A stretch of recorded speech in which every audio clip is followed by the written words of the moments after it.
Halo sahabat sehat RSUD Bangli, salam sehat sahabat bisa.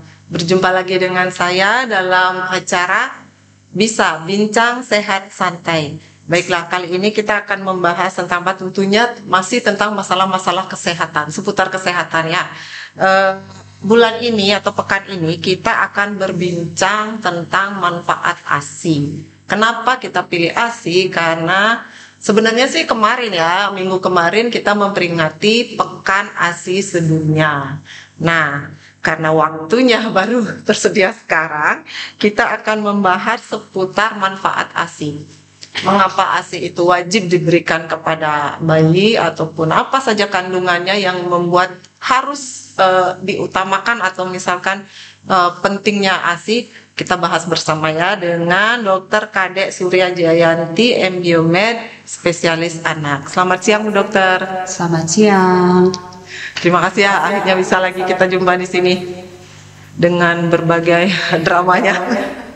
Akhirnya bisa. Apa kabar Dok siang ini? Baik, sehat-sehat selalu. Asik. Jadwal poli nggak hari ini? Kebetulan tidak. Asik. Berarti sahabat bisa, program kita tetap bisa berjalan karena tidak mengganggu pelayanan juga. Jadi nggak masalah ya. Kita ke manfaat ASI nih dokter. Kalau sudah bercerita tentang ASI, itu kayak apa ya? Banyak pertentangan atau apa di seputar ibu-ibu zaman sekarang ya.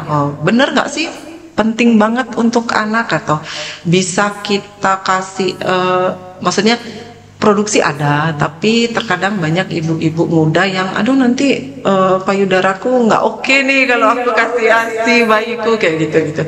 Sebenarnya ya Dok, kandungan ASI apa saja sih sehingga ASI itu wajib diberikan itu? Maksudnya ada apa aja di ASI itu yang penting buat anak baru lahir seperti itu? Makasih Dok. Ya. Terima kasih. Jadi para pemirsa bisa ya. Jadi pada hari ini bertepatan dengan Pekan ASI sedunia. Minggu kemarin. Minggu kemarin ya. Jadi masih ada aura-aura. Masih ada. Jadi masih ada aura. Kita bahas tentang ASI. Sebetulnya topik yang sudah familiar sekali. Iya, betul. Mungkin perlu diingatkan kembali dan kembali mengenai pentingnya ASI. Ya. Jadi sebagaimana kita ketahui ASI atau air susu ibu itu dikatakan adalah superfood. Ya, itu adalah superfood pertama yang diperkenalkan kepada anak kita, pada bayi yang baru lahir. Ya, jadi kenapa ASI ini bisa disebut sebagai superfood gitu ya?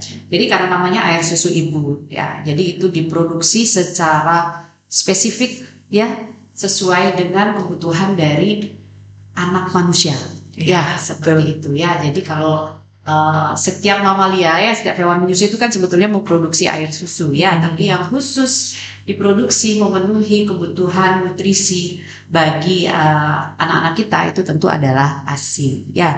Jadi kalau kita bicara nutrisi pada ASI itu sebetulnya banyak sekali ya, banyak sekali dan sangat dibutuhkan oleh terutama bayi yang dalam masa pertumbuhan, ya dalam masa pertumbuhan.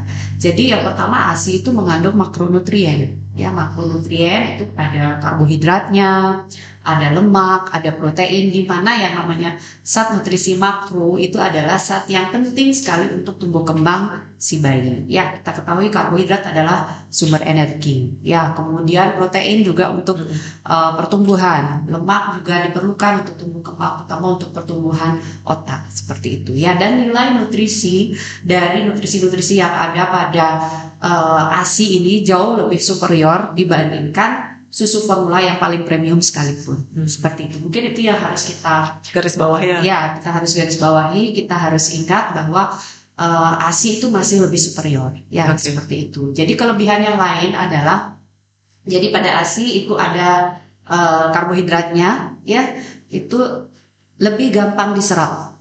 Ya, lebih gampang diserap oleh saluran cerna bayi dibandingkan yang kita dapatkan pada susu formula. Ya.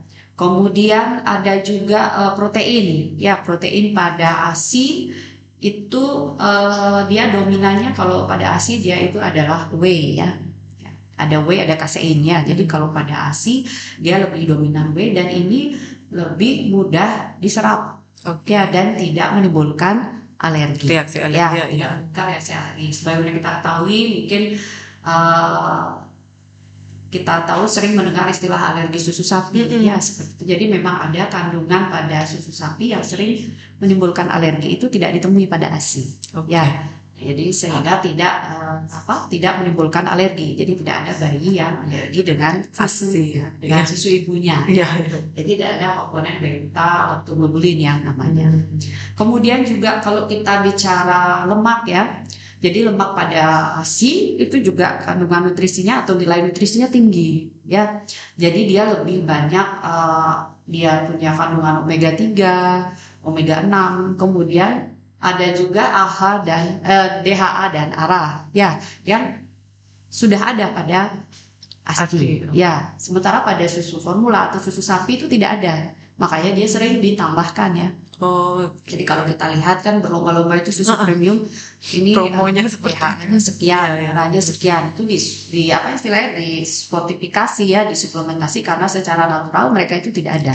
Sementara pada ASI itu ada, ya, dan itu sangat penting sekali peranannya untuk tumbuh kembang atau perkembangan dari otak dari anak kita, ya, yang tentunya akan berpengaruh nanti pada perkembangan, pada kecerdasannya, seperti itu.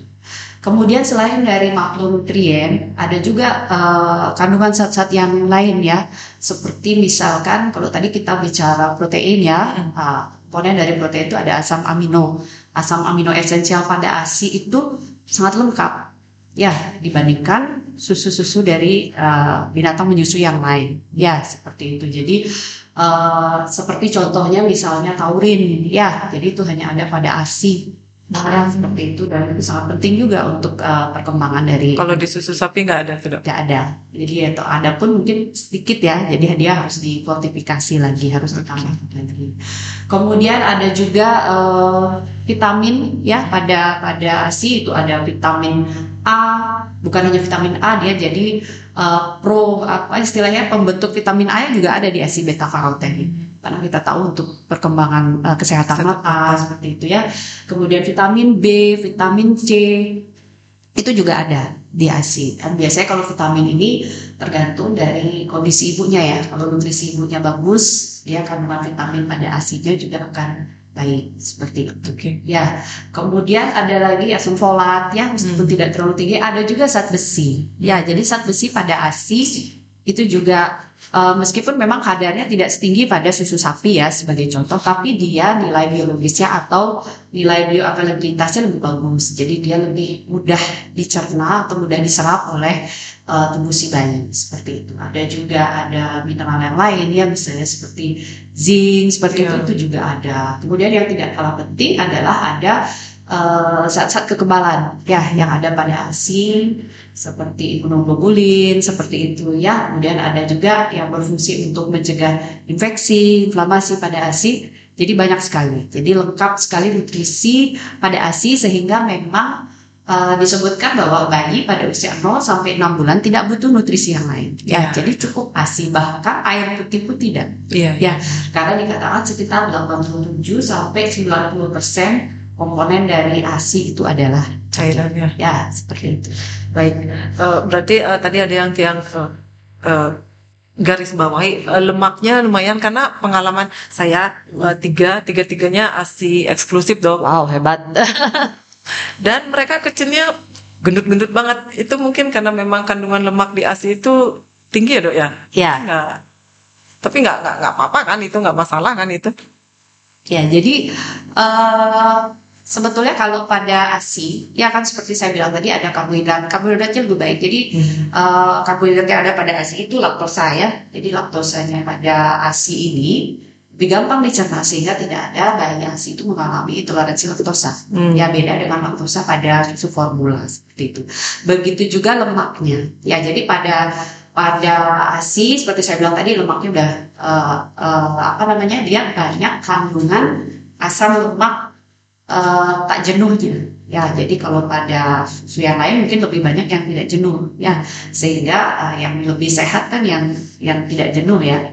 yang jenuh maksudnya balik ke yang jenuh yang kurang baik, yang tidak jenuh yang lebih sehat, itu sehingga berpotensi kedepannya tidak mengurangi risiko dia untuk terkena penyakit metabolik seperti obesitas, diabetes mellitus seperti itu. Jadi lemaknya itu lebih berfungsi untuk tumbuh kembangnya dia seperti itu. Ya, jadi lebih sehat dia lemak pada ASI dibandingkan pada yang bukan ASI. Berarti bisa ini lagi satu dok mencegah reaksi alergi itu benar sekali, karena banyakkan teman-teman ataupun ibu-ibu yang memberikan susu formula di awal itu pasti kebingungan karena nyoba yang satu diare mungkin, atau nyoba yang susu merek lain malah BAB yang tidak teratur atau seperti itu contohnya dok ya. Misalkan untuk yang alergi seperti itu termasuk alergi susu sapi berarti. Ya, seperti tadi ya. Jadi kalau yang komponen sebetulnya penyebab dari alergi susu sapi itu kan ada yang namanya beta lactobulin ya. Jadi itu ada pada susu sapi ya. Itu yang sering menginjus reaksi alergi. Sementara pada ASI dia tidak mengandung itu. Berarti itu termasuk efek sampingnya ya dok ya, kayak diare mereka atau bahkan ya, BAB-nya. Jadi kalau gambaran alergi ya, alergi susu sapi atau alergi makanan itu kan utamanya pasti di saluran cerna. Ya, kadang dia muntah, kemudian bisa juga sering kembung, BAB-nya juga kadang ada yang BAB-nya susah atau malah BAB-nya sering ya, seperti diare seperti itu. Bisa juga disertai gejala yang lain ya, selain di organ saluran cerna bisa di kulit, misalnya sering ruam seperti itu, atau bahkan dalam kondisi yang berat bahkan bisa sampai sesak seperti itu, bahkan bisa sampai mengancam nyawa ya untuk yang reaksi sangat berat. Iya. Nah, baiklah. Itu beberapa kandungan sehingga wajib diberikan ASI. Nah, sekarang ini loh, persiapan apa saja nih saat kehamilan sehingga begitu melahirkan ibu itu sudah siap untuk menyusui, bahkan sudah ada produksi ASI. Karena kemarin-kemarin pengalamannya begitu melahirkan ASInya belum keluar ya gitu. Terkadang orang tua sudah panik dulu kan ya, dikasihlah susu formula. Nah, sebenarnya toleransinya berapa lama dok? Boleh kita istilahnya kayak menunggu ASInya keluar nih, atau bagaimana caranya supaya begitu melahirkan ASI kita ready? Ya, jadi sebetulnya persiapan untuk apa istilahnya ya, ASI eksklusif ya, pemberian ASI itu memang idealnya dimulai sebelum bayi itu lahir. Ya, sebelum bayi itu lahir meliputi apa saja. Yang pertama tentu meliputi nutrisi dari ibunya, ya ibu hamil. Ya, jadi tentu ibu hamil harus mengkonsumsi makanan yang bergizi dalam jumlah dan kandungan nutrisi yang cukup seperti itu, sehingga nanti kualitas dan kuantitas ASInya juga bagus seperti itu. Kemudian yang kedua mungkin sudah sebetulnya bisa saja ya konsulin menyusui sebelum lahir ya, apa-apa saja yang harus dipersiapkan. Kemudian juga adalah mungkin sudah mulai bisa ibu dengan mempersiapkan payudaranya ya, dibersihkan seperti itu. Kemudian memilih tempat melahirkan yang mendukung proses pemberian ASI ya, karena kuncinya adalah kontak pertama. Ya, kita mungkin mengenal IMD ya, inisiasi menyusui dini. Ya, jadi dikatakan bahwa proses IMD ini sangat mempengaruhi keberlangsungan nanti proses pemberian ASI eksklusif ini. Ya, jadi sebetulnya dari awal saat akan melahirkan pun kita sudah mempersiapkan di mana bayi bisa skin to skin kontak, bisa melakukan IMD. Ya, seperti itu. Kemudian yang kedua adalah dalam kondisi bayi yang sehat itu dilakukan rooming in ya, atau rawat gabung. Jadi ibu dan bayi selalu bersama-sama sehingga kapanpun bayi minta minum untuk ASI itu bisa diberikan oleh ibunya ya. Terkadang memang mungkin apalagi pada ibu baru ya, anak pertama seperti itu kadang merasa kesulitan. Biasanya kesulitannya lebih sering karena secara psikis ya, mungkin belum percaya diri seperti itu. Apakah nanti saya bisa memberikan ASI atau tidak buat anak saya? Mungkin itu perlu support ya dari pasangan, dari keluarga, dari lingkungan fasilitas kesehatan juga. Kemudian yang kedua biasanya sering adalah perlekatan bayi pada ibunya. Mungkin posisinya masih salah. Seperti itulah pentingnya kita memberikan konseling ya. Pasti saya rasa tenaga kesehatan itu sudah punya skill itu, mungkin semakin ditingkatkan lagi bagaimana cara membantu ibu itu supaya bisa menyusui bayinya seperti itu. Dan kita memberikan kesempatan yang seluas-luasnya pada ibu untuk bisa menyusui bayinya seperti itu. Kemudian juga yang ditekankan juga pada ASI ini ya oleh WHO itu adalah kita bagaimana rumah sakit menjadi atau tempat pelayanan kesehatan menjadi institusi yang bisa mensupport atau membantu ibu-ibu menyusui ini untuk bisa menyusui bayi. Tentu berdasarkan kebijakannya, bagaimana kebijakannya dengan implementasi IMD, inisiasi menyusui, kemudian menghindari pemberian susu formula yang tidak sesuai indikasi maupun promosi yang lain seperti misalnya botol dot atau seperti itu ya. Jadi harus kerjasama dari semua pihak, bukan hanya dari si ibu saja yang mempersiapkan, jadi termasuk keluarga, termasuk support system yang lain seperti itu. Dan tidak hanya berhenti di sana ya, pada saat setelah melahirkan untuk keberlanjutannya juga membutuhkan dukungan seperti itu. Jadi sehingga dia bisa sukses untuk menyusui bayinya. Karena pengalaman ataupun saya melihat pasien-pasien atau apa, terkadang mereka ibu-ibu baru mungkin ya dok ya, merasa nggak tega lihat anaknya nangis begitu lahir kan karena ASInya belum keluar. Biasanya di hari pertama itu biasa dok ya, ASI belum keluar itu biasa dok ya? Sebetulnya mungkin bukan belum keluar ya. Jadi memang ada beberapa wanita yang tidak bisa memproduksi ASI ya, jadi itu ada suatu kondisi medis tertentu ya. Tapi jarang sekali, angkanya kecil sekali. Hampir sebagian besar wanita itu memproduksi ya. Cuma kadang-kadang mungkin anggap aja tidak keluar seperti itu. Ya, anggap aja tidak keluar. Yang bisa kita lakukan adalah dengan menyusui sesegera mungkin. Ya, seperti tadi IMD, kemudian disusui bayinya karena sebetulnya mungkin sudah diproduksi, cuma jumlahnya memang awal-awal memang sedikit. Kadang itu yang dianggap tidak ada ya. Dan sebetulnya bayi baru lahir juga kebutuhan minumnya masih sedikit. Ya, kan dibilang lambung bayi pada saat baru lahir masih sebesar kacang ya. Kemudian nanti beberapa hari dia mulai membesar seperti itu, diiringi dengan meningkatnya produksi dari ASI ya. Jadi kalau semakin sering disusui akan distimulasi dan produksinya juga akan semakin banyak. Yang penting kita perhatikan tentu adalah kecukupan ASInya. Memang kalau menyusui kan nggak bisa ya. Kadang kita mau menilai, kita pompa ASInya, belum tentu jumlahnya itu juga sesuai ya.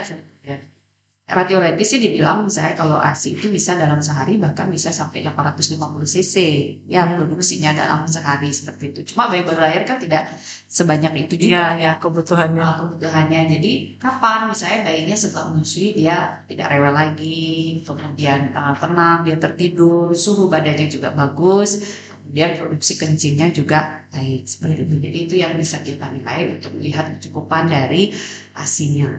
Baik. Poin pentingnya yang saya tangkap itu mungkin percayaan diri ya, rasa percaya diri seorang ibu. Psikologi. Karena mungkin ketika itu kalau pengalaman saya memang pede sih dok. Saya walaupun kayaknya masih belum banyak produksi ASInya, saya selalu berpikir bahwa aku ASI nih, aku bisa. Jadi lambat-lambat bisa aman aja ya. Aman dok, bisa. Dan mungkin itu juga karena dukungan keluarga yang menemani di rumah sakit saat melahirkan. Karena ketika baru lahir, misalkan belum puas bayinya atau belum dapat banyak, dia kan nangis kan dok, dan dengan di sana lah perannya biasanya keluarganya giniin tentang susu formula, karena kasihan bayinya kasihan bayinya. Mungkin yang kita jumpai di masyarakat ya seperti itu. Jadi karena tidak tega bayinya menangis terus, akhirnya diberikan susu formula seperti itu. Jadi ya sebetulnya juga persiapannya dari sebelum itu ya, dari sebelum bayinya ada juga sudah diedukasi bukan ini mungkin. Tapi keluarga yang lain juga sudah dikomunikasikan sepertinya. Cuma kadang-kadang memang implementasinya agak karena sudah didengar tangisan bayi itu kayaknya udah panik ya, keluarga panik, jadi buru-buru deh kasih aja susu, kasihan lapar, gitu dok.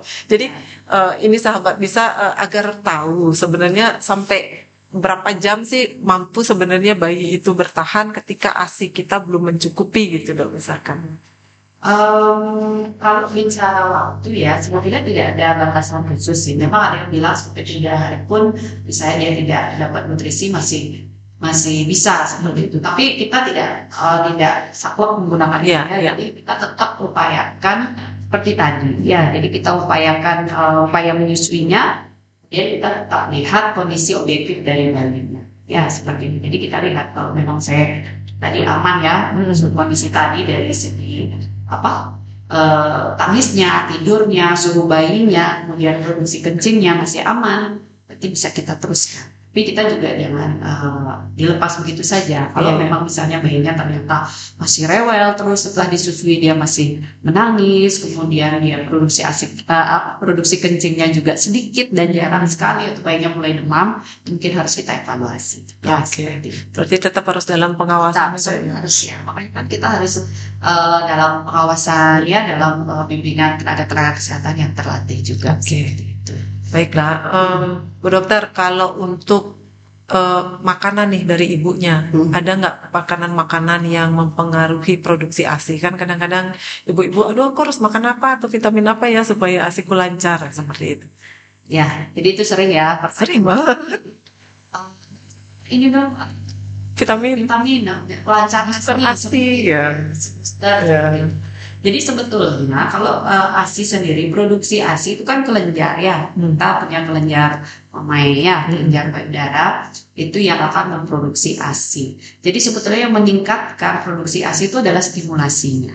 Ya, jadi semakin sering payudara itu hisapan dari bayi itu akan, karena tubuh kita pintar ya, jadi itu mengirim sinyal ke tubuh kita bahwa dia dibutuhkan, seperti itu. Sehingga semakin sering dia disusui, tentu produksi ASI-nya juga akan semakin banyak, seperti itu. Sama seperti misalnya pada saat kita menyapih ya, saat kita menyapih nanti otomatis produksi ASI-nya juga akan berkurang, kemudian dia berhenti.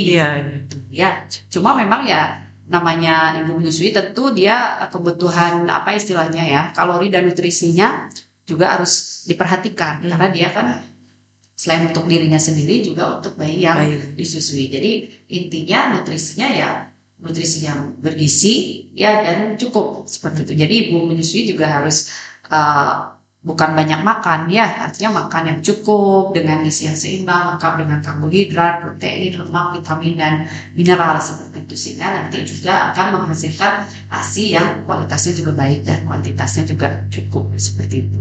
Ya, jadi kalau suplementasi ya sebetulnya tidak wajib sih ya. Ya, jadi intinya adalah stimulasi yang lebih sering disusui, dipompa atau lebih bagus sebetulnya direct memang ya. Jadi hisapan dari bayi itu sehingga dia produksinya akan, karena beda ya Dok ya. Maksudnya langsung dari bayinya atau kita pompa itu produksinya pasti lebih beda. Maksudnya lebih jadi memang teknologi ya. Jadi sekarang kan udah mulai banyak pompa alat ya. Atau mungkin dibuat seperti ada lidah bayinya, mirip mungkin ya seperti itu, tapi tetap yang alami, yang hisapan bayi itu akan lebih bagus hasilnya. Jadi kalau memang bisa memungkinkan, lebih bagus ya menyusui secara langsung, seperti itu. Ya. Baiklah. Wah, lumayan nih ibu pasti udah pada melek sedikit, karena pertanyaan-pertanyaan yang tadi itu banyak di sekitaran kita Dok, pas misalkan saya besok keluarga atau apa yang bayinya belum mau, bahkan bingung puting bahasa kita ya Dok ya, masih bingung nyari-nyari ini, tapi ibu sama keluarganya juga udah panik, jadi diputuskan lah ya sudah susu formula, yang itu akhirnya menjadi kan ketika bayinya tidak menghisap lagi, berarti produksinya juga akan berkurang kan gitu, lama-lama ya memang beneran hilang, jadinya seperti itu ya, kan respon dari tubuh ya. Jadi stimulus dari luar seperti apa, tubuh memproses berarti seperti apa. Semakin dia sering dihisap oleh bayi, jadi tubuh itu berarti saya harus memproduksi, itu yang pentingnya ya, benar. Baiklah Dok, kita bicara mitos sama fakta seputar ASI. Yang pertama, ASI pertama harus dibuang, itu mitos atau fakta Dok? Dibuang ya. Zaman dulu kayak gitu kayaknya Dok. Justru itu mitos ya. Justru ASI yang pertama keluar itu namanya kolostrum ya. Jadi, warnanya mungkin karena warnanya agak kuningan ya. Kemudian mungkin baunya agak amis ya. Sehingga dianggap ini tidak layak diberikan kepada bayi ya, dianggap kotor. Padahal justru kolostrum ini mengandung nilai nutrisi yang tinggi. Itu paling Ya. penting ya. Ya penting, dia mengandung banyak protein, lemak ya yang sangat dibutuhkan oleh si bayi yang baru lahir ini, seperti itu. Ya, jadi dia justru banyak mengandung zat-zat kekebalan tubuh juga yang pada pada ASI ini justru harus diberikan, ya, Oke. bukan dibuang malahan. Iya, karena mungkin persepsi di zaman dulu berbeda dengan sekarang. Berarti kalau ASI pertama itu ibu-ibu harus diberikan, jadi jangan dibuang karena itu yang penting untuk kekebalan tubuh. Baik, yang kedua, bentuk payudara mempengaruhi produksi ASI. Ada, saya ngeliat bentuk payudara mempengaruhi produksi ASI. Bagaimana tuh dok? Ngaruh nggak? Saya kecil kan bentuknya ya. maju. Kita tanya sama bapak-bapak ini, payudara bentuknya. Puting ya. Mungkin yang dimaksud puting ya. Ya. Atau ukuran mungkin. Ukuran payudara mungkin ada yang agak Besar. wanita, ada yang besar payudara, ada yang agak kecil seperti itu ya. Sebetulnya kalau besar kecilnya payudara tidak mempengaruhi ya. Seperti Saya itu. juga enggak. Karena saat menyusui itu otomatis berarti lebih besar ukurannya ya dibandingkan ukuran normalnya. Nah kan kelenjarnya aktif, banyak menyimpan ASI seperti itu, pada umumnya akan membesar ya seperti itu. Kemudian dan payudara yang besar belum tentu juga kelenjarnya banyak, mungkin malah jaringan lemaknya yang banyak seperti itu ya. Jadi belum pasti juga seperti itu. Nah, cuma mungkin yang sering dikeluhkan itu adalah Putingnya, ya. putingnya yang masuk. Iya, yang datar itu Ya. seperti apa? Ada yang datar, ada yang memang masuk, putingnya masuk ke dalam seperti itu, dan itu sering menjadi apa istilahnya justifikasi untuk tidak menyusui ya. Iya, karena Kenapa tidak menyusui? Oh ini payudara saya putingnya masuk masuk ke ke dalam. dalam, jadi nggak bisa, bayinya nggak bisa ngehap gitu. Tidak bisa ya. Sebetulnya itu salah satu hal yang bisa dipersiapkan sebelum bayi itu lahir sebetulnya ya, dengan dibersihkan seperti itu. Kemudian juga mulai bisa kalau mungkin dia jarang sih ada ibu yang putingnya memang betul-betul bagus ya, yang menonjol seperti itu. Kadang bahkan kalau terlalu besar malah bayinya agak sulit ya kalau menyusui seperti itu. Kadang kalau putingnya terlalu besar juga menimbulkan masalah tersendiri juga. Sudah ada. Ya, tapi sebagian besar sih kadang memang sebelum bayinya lahir memang agak datar dia. Tapi begitu dengan seringnya dia menyusui, mungkin bisa pas dipompa juga ditarik sedikit seperti itu ya, itu dia akan bisa menyusui ya. Jadi bukan alasan, karena bayi sebetulnya juga tidak menyusui hanya pada putingnya saja. Ya. Perlekatan yang benar itu adalah areola ya, atau daerah yang berwarna gelap di sekitar puting payudara itu juga harus masuk ke dalam mulut bayi. Justru kalau dia bayi itu cuma menyusui pada putingnya saja, itu gampang lecet. Gampang lecet, kemudian luka, nanti ibunya lagi tidak menyusui lagi karena luka seperti itu ya. Jadi sebetulnya posisi perlekatan yang benar itu adalah semua areola mama itu masuk ke dalam mulut bayi. Jadi bukan hanya ini saja. Baik. Sebelum lanjut ke mitos atau fakta berikutnya, karena tadi ada luka tuh bahasanya dok, ketika payudara luka saat menyusui itu ketika sampai berdarah misalkan itu bisa dilanjutkan dok atau enggak dok? Sebetulnya kalau lukanya itu kan kadang lebih sering dia cuma lecet saja ya. Kadang lecet karena kering mungkin ya. Kalau digigit bayi belum punya gigi ya. Seperti itu. Kemudian karena kering bisa ya, karena basah juga. Terus kan gampang namanya kulit ya. Kulit itu kan kalau dia iritasi itu apa istilahnya, kalau dia terlalu kering atau terlalu basah dia gampang iritasi. Jadi mungkin cuma lecet-lecet biasa, dan pada umumnya juga perdarahannya mungkin tidak akan terus-menerus seperti itu ya. Justru pada kondisi seperti itu ya ASI tetap dilanjutkan. Bisa. Menyusui harus dilanjutkan, karena kalau tidak justru akan terjadi pembengkakan ya. Jadi ASI tidak keluar, tambah bengkak, tambah nyeri, bahkan bisa tambah berdarah lagi seperti itu. Justru tetap ASI itu harus dikeluarkan, baik disusui atau misalnya dipompa sementara juga bisa ya seperti itu. Dan biasanya sih penyembuhannya cepat ya. Kalau pada lecet pada payudara karena menyusui itu dia biasanya paling sehari 2 hari sudah mulai ya. Berarti aman ya dok ya. Bisa dilanjutkan ibu-ibu jika ada mengalami seperti itu, aman, bisa dilanjutkan. Kalau memang tidak mampu untuk menyusui langsung berarti dipompa saja dulu. Bisa. Ya, baik kita lanjut. Nah, mitos atau fakta, ASI mengandung antibiotik. Antibiotik atau antibodi nih? Antibiotik loh. Antibiotik. Biar enggak. Ya. Kalau Juga dibilang, kalau umum. kita bicara antibiotik itu kan obat ya, Iya. obat. Jadi kandungan obat tertentu yang berfungsi untuk membunuh atau meradikasi kuman atau bakteri. Ya, kalau pada ASI secara natural dia sebetulnya bukan antibiotik sih ya. Jadi memang dia ada zat-zat yang berfungsi untuk membantu melawan proses infeksi ya, seperti saya bilang tadi, atau untuk imunitas seperti itu. Fungsinya mungkin ya. Ya, fungsinya mungkin ya, tapi bukan spesifik sebagai Antibiotik, ya. kecuali misalkan ibunya memang mengkonsumsi antibiotik. Ya, jadi mungkin saja ada yang lolos juga ke ASI. Oke. Ya, bicara obat pada ibunya ini saya ingat juga. Misal ibunya bener nggak sih dikasih? Misal ibunya minum obat apa gitu, jangan dulu dikasih minum bayinya karena ibunya minum obat gitu. Itu kalau ibunya yang minum obat, berarti bayinya, atau bahkan gini, misal bayinya demam nih, ibunya yang minum obat, terus dia disusui buat ngilangin demam anaknya, itu gimana dong? Sebetulnya tergantung obatnya ya. Jadi kalau kita tetap obat itu kan ada kategori A, B, C, D seperti itu ya. Jadi ada yang memang kriteria obat yang boleh diberikan pada ibu hamil atau ibu menyusui, ada juga yang memang tidak boleh ya. Jadi semuanya kan luas sekali, macam-macam. Ada yang tidak boleh karena dianggap saya pada saat ibu hamil bisa menimbulkan kecacatan pada janin yang dikandungnya atau menimbulkan efek yang tidak diinginkan seperti itu.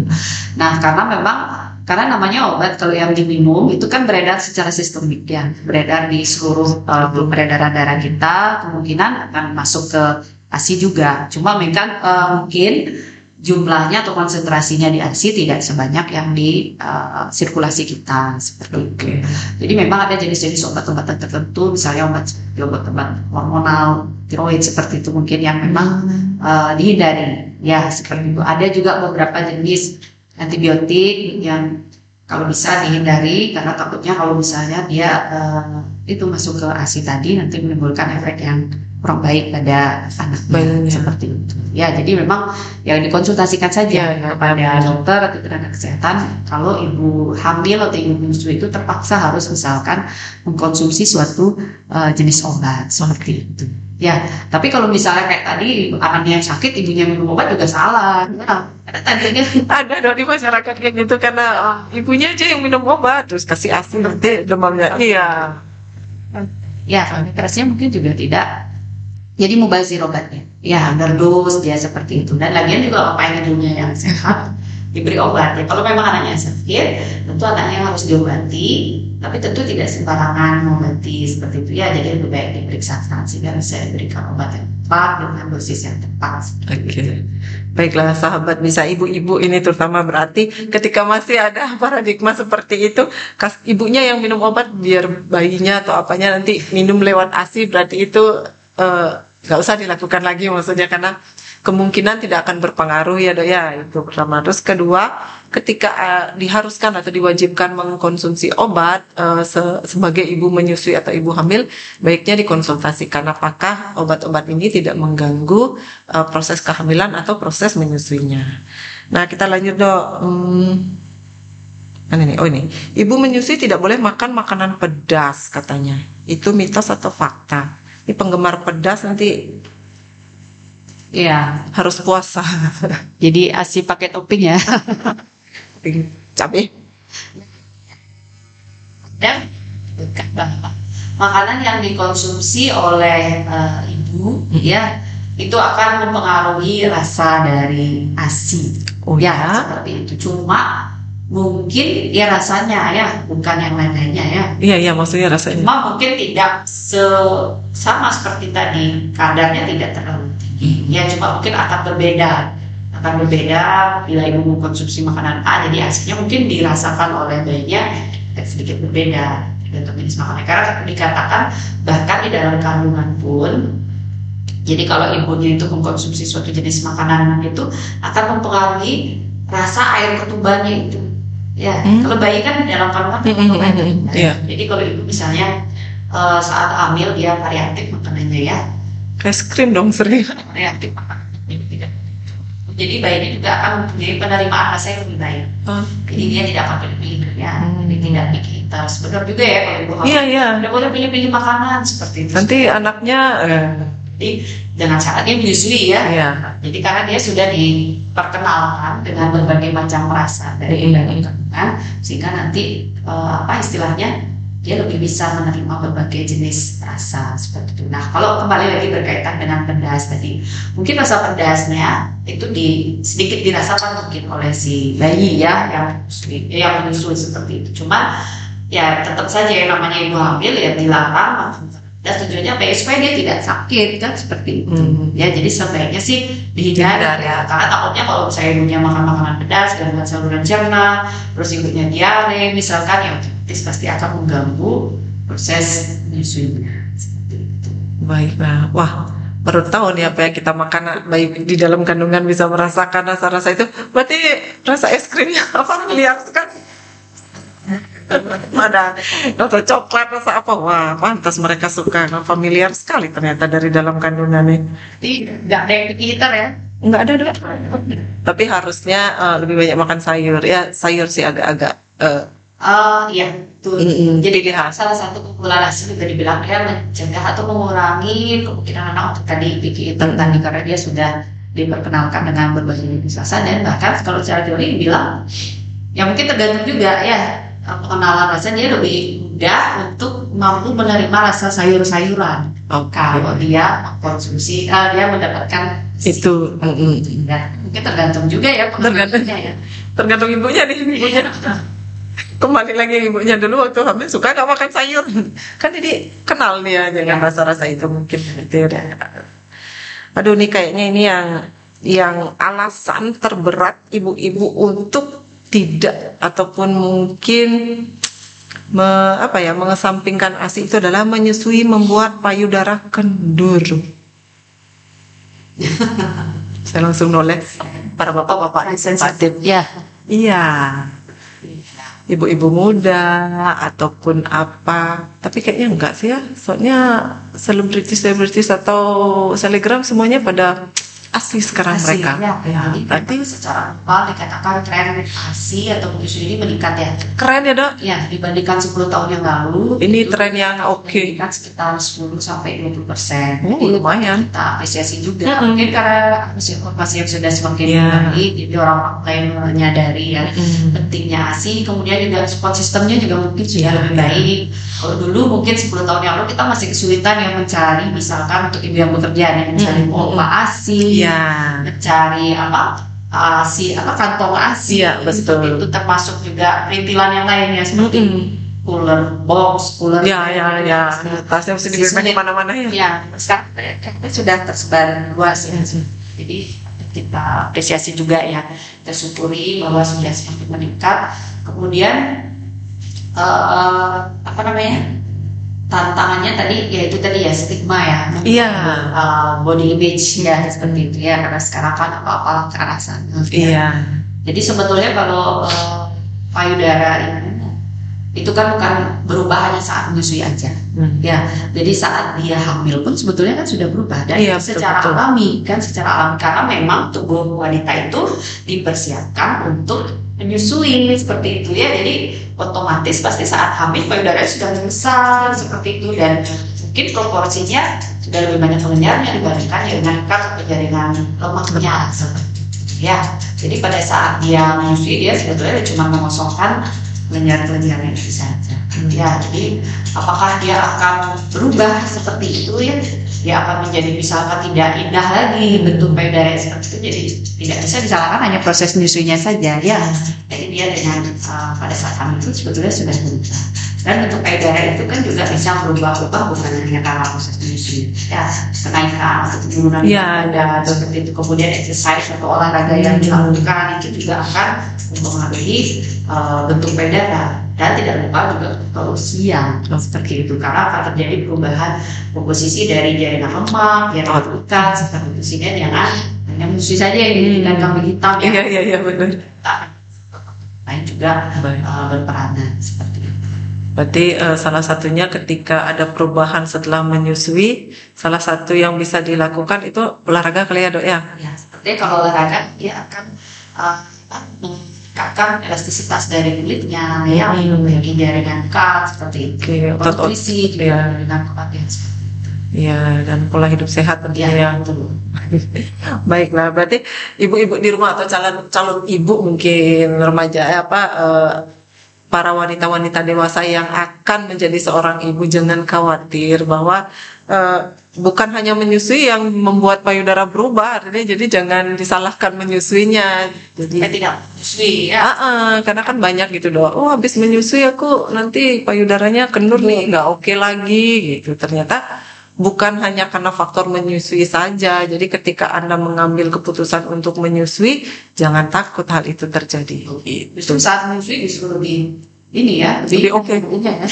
Lebih oke. Jadi pengen menyusui lagi, nggak, anak-anak udah besar nih. Nah ini yang terakhir dong, menyusui membantu mempererat ikatan batin. Ya, betul. Itu sangat sudah jelaskan ya. Ini sering disebutkan bonding psikologis. Jadi itu sebetulnya kan dari dalam kandungan sudah dari dalam kandungan seorang ibu dan bayi itu sudah terbentuk ikatan batin ya, komunikasi. Apalagi kalau misalkan ditambah lagi dengan inisiasi menyusui dini, kemudian menyusui juga ASI eksklusif atau bisa sampai 2 tahun ya, itu sudah sangat jelas karena sudah ada. Pertama secara fisik ada skin. Iya. Ya, kemudian juga pada saat proses menyusui itu juga pasti akan ada proses psikologis ya. Pandangan kan kita ngeliatin ya, ya.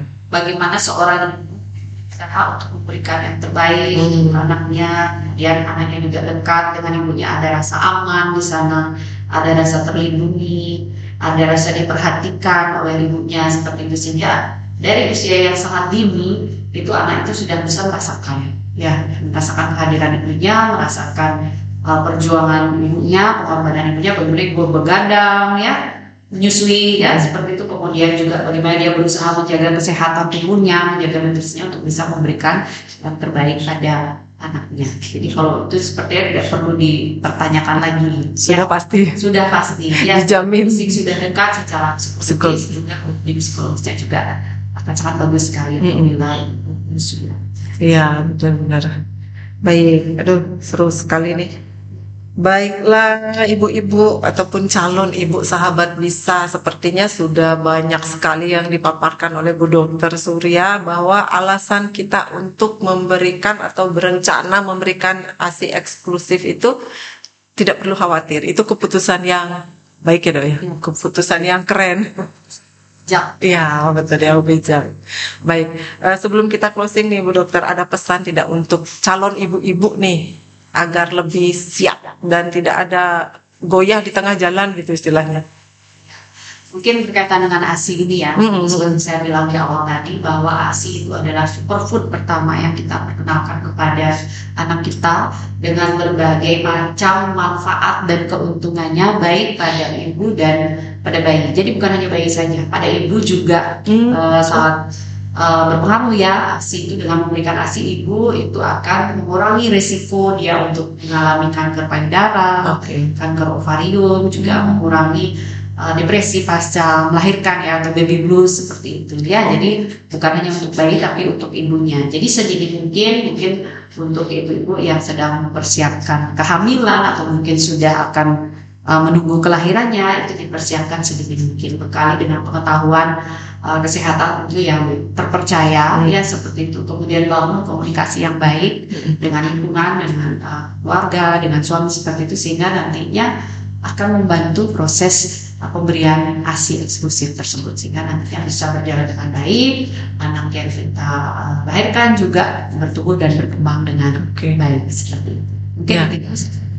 Terima kasih Bu Dokter. Mungkin lagi satu juga ini ya Dok ya, pemilihan layanan kesehatan yang akan kesehatan yang mendukung proses pemberian ASI eksklusif. Ya. Itu bisa dimasukkan dalam list sebelumnya. Kita perlukan untuk menyambut kelahiran nanti, termasuk pemilihan rumah sakit yang di dalamnya kita isiin yang mendukung proses ASI eksklusif atau ini IMD ya, ibu dan anak. Oh ya, lupa saya. Bagi ibu, manfaat untuk ibunya kan termasuk ini ya Dok ya, kayak KB alami gitu nggak? Ya betul. Jadi memang tunggalan. Ya, dengan pemberian ASI eksklusif itu dia akan istilahnya memang KB alami ya. Jadi dia akan menunda proses kehamilan sehingga tidak terjadi Ibu Resti ya terlalu dekat. Ya. Seperti itu ya. Jadi dengan pemberian ASI eksklusif selama 6 bulan itu akan berfungsi sebagai kontrasepsi alami sehingga tidak terjadi ibu risiko tinggi nanti ya kehamilannya karena terlalu dekat. Baik, terima kasih Bu Dokter. Kayaknya udah lebih dari 30 menit nih sahabat bisa kita ngobrol. Kalau yang nanya ibu-ibu ya kita juga ibu-ibu pasti akan nyambung nih lama ceritanya, apalagi manfaat ASI yang kita sendiri sudah tahu sebenarnya apa, cuman mungkin sahabat bisa agak ragu karena tadi ada yang bilang nanti payudaranya kendur lah, atau mungkin dukungan dari keluarganya yang tidak adekuat atau gimana. Jadi sehingga saat proses kelahiran bayinya nangis histeris, keburu panik, masuklah susu formula seperti itu. Jadi untuk sahabat bisa yang nantinya akan mempersiapkan kelahiran, benar-benar dikomunikasikan dengan pasangan ataupun keluarga ketika sudah berkomitmen untuk ASI eksklusif. Ayo jalanin gitu. Semangat dan percaya diri bahwa ASI itu bisa keluar. Itu yang paling pentingnya. Pasti bisa. Baiklah.